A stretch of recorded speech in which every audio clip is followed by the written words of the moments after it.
As part of the work that I do, I'm pretty fortunate. In addition to working closely with my clients in an outside general counsel capacity, meaning my team will actually step into the shoes of what a GC function would be at a small company, because these small companies don't usually have the need for a single person to employ.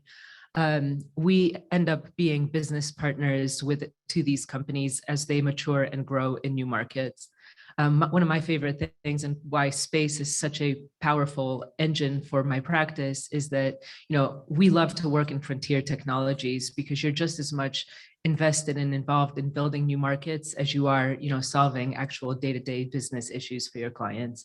As part of my work, I've also co-founded and I'm the board chair of the Keystone Space Collaborative. We're looking to build and grow the space ecosystem in Pennsylvania, Ohio, and West Virginia. And then, I refer to myself, or people refer to me, as a space lawyer, which kind of raises eyebrows. Greatest moniker out there.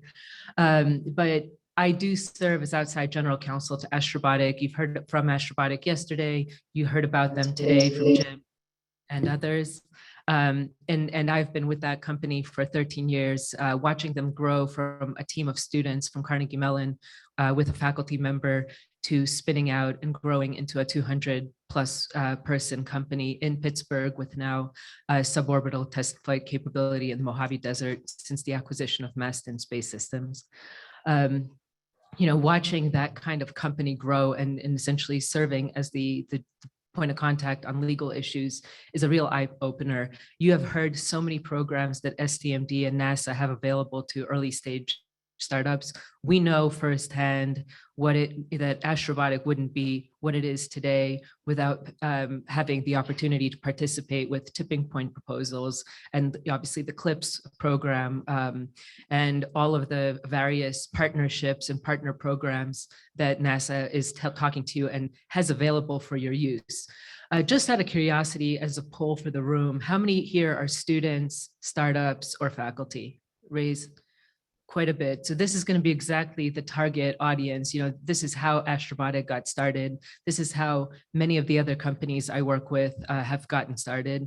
In addition to that, as one of the things that we do is as lawyers, we're always asked the hard questions on policy, in addition to the day-to-day legal work that we do. So that's the fun part of our job. We get to think through, the future policies that would enable and foster innovation and ingenuity beyond Earth. So a lot of the innovations that Jim and NASA and the other teams have been talking about here yesterday and today, there's a pathway for that needs to be paved from a regulatory and policy standpoint. And that really is an interesting area of a space law practice. Please advance the slide. Thank you.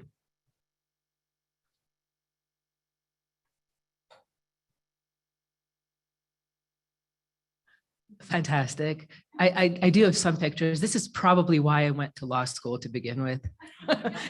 It's a great movie if you haven't seen it. But, I ever wondered who owns the moon? No joke. People ask us that question all the time. Can you own property on the moon? We talk about ISRU, but who actually owns that? And there's, a vibrant debate on that. So, seriously, space lawyers like us do exist. Many of us are academics and sit in high ivory towers and think about things like the Outer Space Treaty property rights, things like common heritage of moonkind, taxing the heck out of young companies because, we need to use ISRU and get the funding received from that and spread it equally to every person on Earth. These are serious considerations that we talk about. Adjudication of space crimes, murder on the moon. I mean, this stuff is really great. But let's bring this back down to earth a little bit. Next slide, please.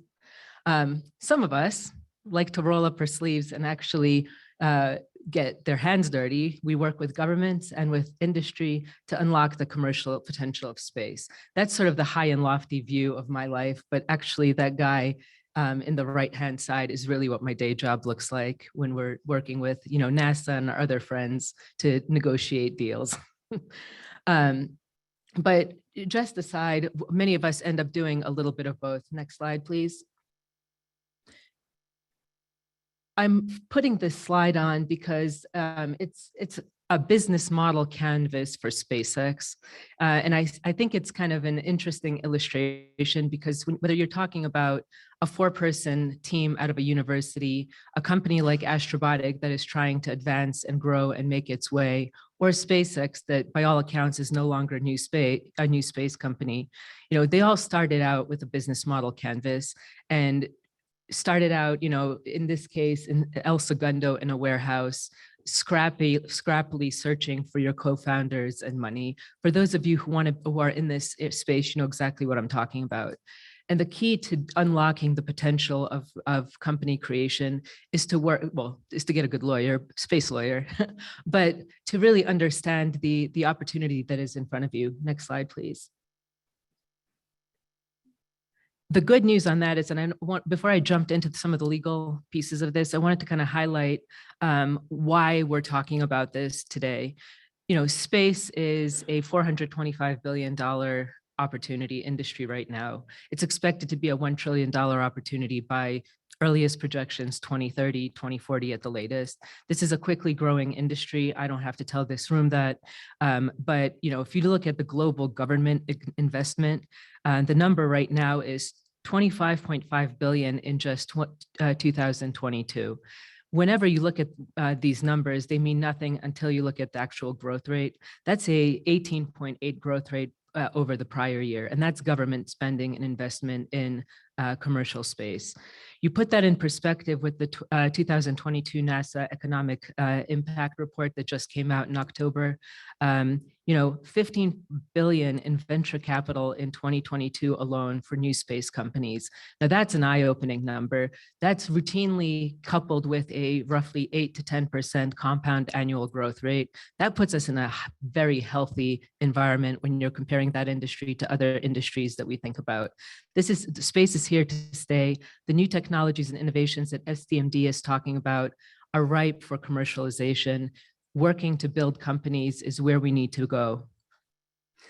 To give you just a few other data points, the 2022 Prospects for Space Exploration report also just came out, and they said, and this is obviously relevant for this crowd, lunar exploration is expected to experience the highest sustained growth of all applications in space exploration in the next decade, and they cite an 8.6% 10-year annual growth rate.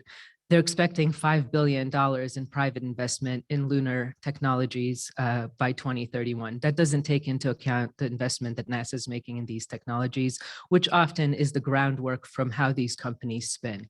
These are really positive numbers in an otherwise economically fairly bleak environment for tech right now because of where we sit from an economic perspective. When I talk about space and why I get really excited for startups in this area, it's that by virtue of space commerce actually being rooted in the Outer Space Treaty, the US and government investment is always going to be a part of that narrative in terms of growth. And so what that means is it creates for a sustainable growth rate that can withstand the ups and downs of the venture markets as they go up and down for other tech companies. Again, I think that's highly notable and very exciting for this group, especially. But back to legal issues. So as an outside general counsel, when you come to me and you're a faculty at a university, or you're students at a university, or you're a team that wants to build a company, we always start with formation, right? So how we build you as a company, founders issues, incorporation, making sure you're assigning all your intellectual property into the entity that you're creating. All those issues are things that are bread and butter for our team. Intellectual property is probably the most important consideration for early stage companies. Your entire value can grow or fall exponentially based on your ability to claim that you own what you say you own. And it's been an incredible, eye-opening experience to work with NASA over the last 13 years to see that they've really tried, and their Office of Intellectual Property at the General Counsel's Office of NASA has really been good at creating models and contracting vehicles that the government doesn't, just take and own the IP, even though they fund the work that you do. That's really, really important because that allows government funded companies in space to go out and get the venture capital dollars, private investment to help grow and accelerate growth for the company. We're seeing NASA and DoD and other engines move in that direction more and more frequently, and that's good news for the private sector. So when we talk about intellectual property, we talk about research and development. Obviously, the technology that's created at universities that sits at the universities and then gets licensed out through tech transfer or other means. We're talking about tech transfer. We're talking about inbound, outbound licensing deals. We're even talking about, the government has very many programs and a lot of technology that's ripe for commercialization and programs for tech transfer. And so, if you just Google any one of the NASA research centers, they will actually post the technologies that, if you're interested in commercializing, you can go and get a license, whether commercially or a startup license or some other form, to be able to ingest that commercial technology that allow you to grow. So you have your IP, you have your company, but what next? Companies can't grow without financing. And again, there's private sources of funding. Those of you who watch Shark Tank or any one of the other, or watch Silicon Valley know, what that world might look like. But in space especially, don't discount public funding. I spend a lot of time talking to venture capital investors that we do business with on behalf of our clients. They're very excited about the space industry. They're even starting to get excited about lunar exploration. 5 years ago, they would have rolled your eyes and laughed you off the stage, or chuckled and politely listened to you as you talked, but you are really wasting your time. Now they're starting to look at that and cislunar economy as the next frontier. So you're starting to get big players out of the West Coast, Coastal Ventures, DCVC. I mean, so many of them, and we can talk about what those look like, starting to look very closely at the space and lunar market. It used to be that when you talk to VCs, they would say, look, if you want our money, you can't be a government contractor. Not going to happen. We don't want you to sort of sit there, twiddle your thumbs and just work to deliver product for the government. In the space industry, that's flipped on its head. VCs actually love the government contracting because they understand that it's sustainably allowing you to test out your R&D, get you to the TRL levels for commercialization, where they're really excited about investing and making investments in you. So unlike if I were talking to like the autonomous vehicle industry, that would not be necessarily the advice I would give. But for this industry, it is absolutely a really important part of the company development to have close ties and partnerships with the government, whether it's NASA or DoD or other agencies. And then, of course, on the public financing side, I just tossed out a couple of acronyms for you, but there's various models for contracts with private industry that we work on a daily basis to help get companies financed.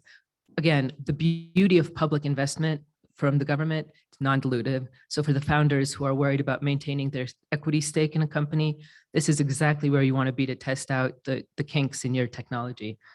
And then finally, regulatory compliance, and then the policy side. So of all the stuff that I do in my day-to-day world, the fun stuff, is really an add-on right now because we're building an economy. We're not quite there yet. Next slide.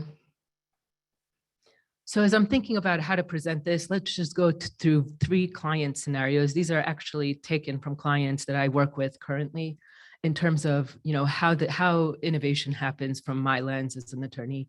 One of the most common ones is there's a university R&D project with a faculty lead and students. You're working at the university, technology is built and owned by a lot of the universities. And then the team creates a company because they see commercial potential for that R&D. Many of you probably in the back there from University of Texas kind of experience this on a day-to-day basis. Well, work with your university conflict of interest and tech transfer policies through the general counsel's office to drive this scenario. Because one of the things that we need to do, number one, is port that technology through an exclusive license, ideally, or a non-exclusive license from the university into the company. Universities usually take a cut for that and usually have royalties that they demand, but it's a great way to commercialize, technologies into new and grow companies. Student IP typically is going to be owned by the students. I don't want to get into the sort of underpinnings, regulatory underpinnings for why that's the case, but most universities acknowledge that students own their IP. Treatment of faculty IP is going to be highly variable, and it's going to be dependent on your university tech transfer policy. I spent a lot of time with universities in our region, West Virginia, Carnegie Mellon, Pitt, to talk to their tech transfer office about creating policies that actually enable and encourage faculty to build companies, as opposed to faculty having to take sabbaticals or even leave the teaching post to be able to commercialize tech. We want to encourage faculty dual positions where faculty can maintain faculty positions and then grow companies with a team. And then tech transfer is initiated to license the IP to the company. You go through an invention disclosure process, you go through a license agreement process, all of that gets negotiated to port that critical technology. And that once you port that into your company, that's day one of growth. That's when you can go out and start raising your money. That's where the actual fun day-to-day operations of the company begin. Next slide. Client number 2, team of entrepreneurs want to build a satellite robotic servicing company. The company is formed. You work with your team to figure out who owns what in the company, what's your equity breakdown, and then you assign your IP to the company and enter into restricted covenants like non-competes, non-solicits, non-disparagements. But the company needs money. So one model is the government contracting model. You'll hear a lot about SBIRs, STTRs. Those are excellent vehicles that are run jointly by the SBA coupled with the agency that's issuing the SBIR to provide early stage R&D funding to enable that initial like TRL 1 to 4 development. Excuse me. And then, of course, we have the angel VC and private equity investment model, which everyone thinks of. That's where you go to your VCs, your angel groups. That would be great. Thank you. Appreciate it.